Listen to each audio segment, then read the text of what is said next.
Assalamualaikum warahmatullahi wabarakatuh. Kami dari kelompok 9 akan mempresentasikan tentang aplikasi penjualan jam tangan berbasis web. Kami di sini beranggotakan 3 orang, yaitu Intan Purnama, Novita Maratun Solihah, dan Windy Windiawati.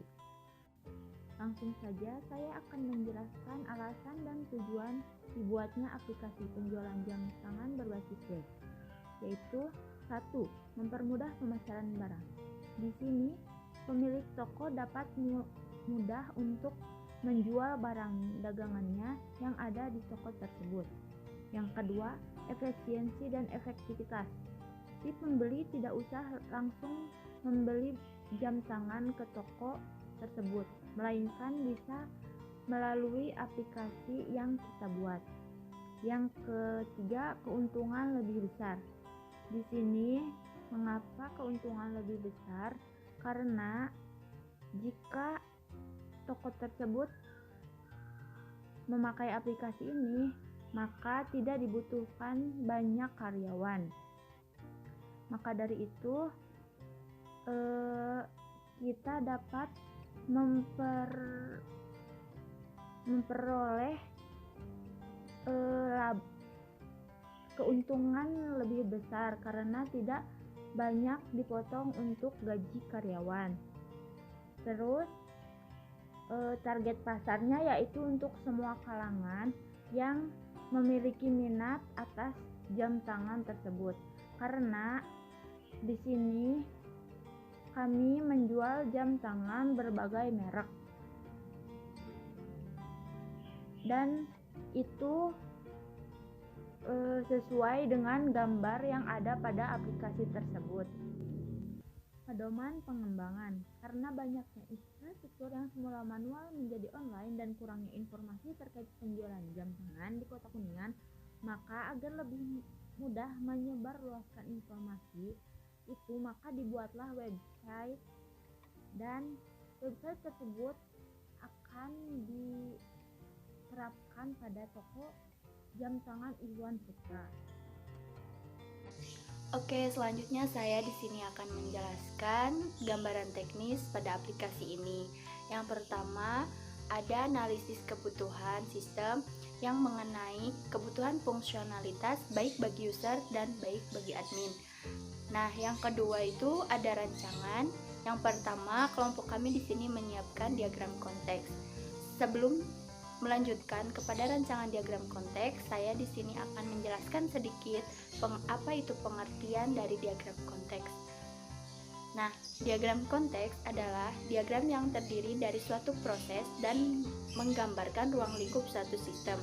Diagram konteks merupakan level tertinggi dari DFD yang menggambarkan seluruh inputan ke dalam sistem atau outputan dari sistem yang memberi gambaran tentang keseluruhan sistem. Nah, selanjutnya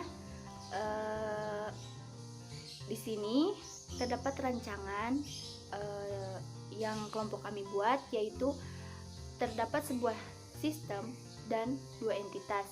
Dua entitas itu yaitu ada pelanggan serta admin, di mana pada suatu entitas pelanggan ketika ingin menginputkan atau memberikan masukan kepada sistem berupa data registrasi, data login, dan data pemesanan barang.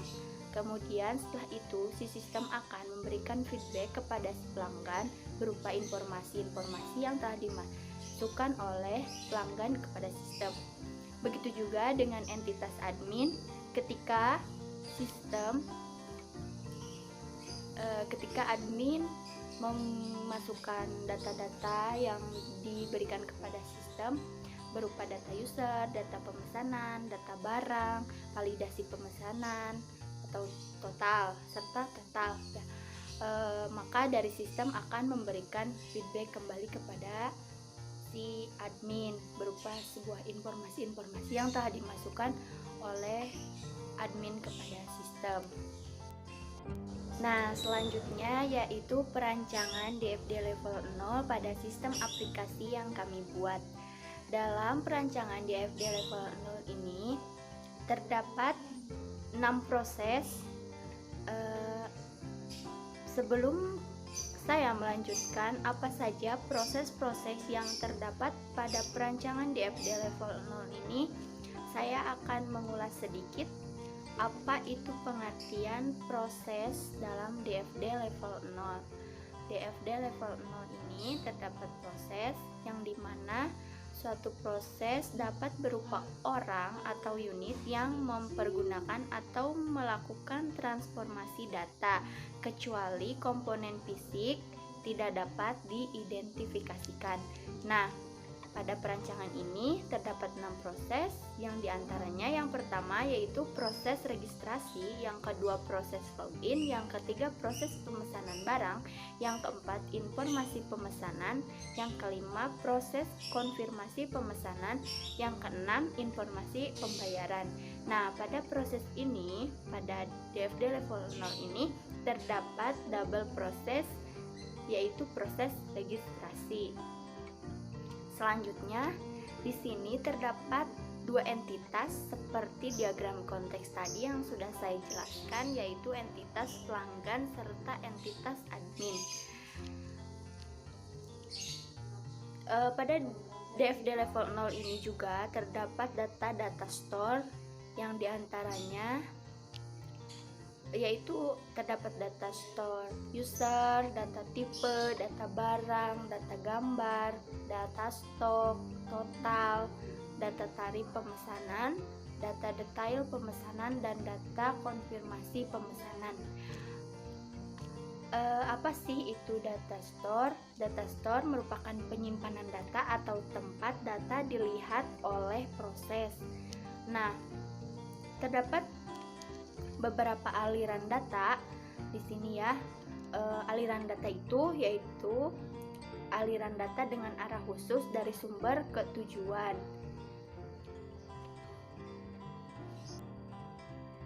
Nah, DFD level 0 ini merupakan suatu rancangan yang lebih mengulas lebih detail ya, suatu gambaran yang memperluas dari tadi, yaitu perancangan diagram konteks. Nah, DFD level 0 ini merupakan suatu rancangan dari gambaran diagram konteks. Nah, pada diagram level 0 ini terdapat aliran-aliran data yang mengarahkan khusus dari sumber ke tujuan. Seperti yang tadi saya jelaskan pada diagram konteks, pada suatu aliran-aliran itu dapat memasukkan apa yang diminta oleh entitas pelanggan serta entitas admin ke dalam sistem. Kemudian si sistem dapat memberikan feedback atau berupa outputan kepada entitas-entitas yang telah memasukkan atau menginputkan data-data yang telah diberikan kepada suatu sistem tersebut. Sekian dari saya, terima kasih. Selanjutnya, kebutuhan sumber daya yang meliputi perangkat keras, perangkat lunak, sumber daya manusia, dan jadwal kegiatan. Kebutuhan dalam perangkat keras diantaranya prosesor, memori, hard disk, dan VGA. Sedangkan kebutuhan dalam perangkat lunak yaitu sistem operasi, bahasa pemrograman, tools, DBMS, web server, dan web browser. Kemudian kebutuhan sumber daya manusia terdiri dari analis sistem, yaitu untuk merancang kode program yang akan dibuat. Kemudian ada programmer. Programmer itu orang yang mengimplementasikan rancangan sistem dengan kode program. Selanjutnya desain yaitu tampilan yang akan dibuat dalam aplikasi tersebut. Lalu terakhir ada tester, di mana pengujian program yang telah rampung dikerjakan, apakah terdapat kesalahan-kesalahan ataupun tidak. Yang terakhir yaitu jadwal kegiatan, di mana manajemen waktu dari awal observasi sampai penerapan program agar sistem dapat selesai tepat pada waktunya. Selanjutnya, metode pengembangan sistem. Metode pengembangan sistem yang kami gunakan yaitu metode waterfall atau sering disebut juga metode air terjun.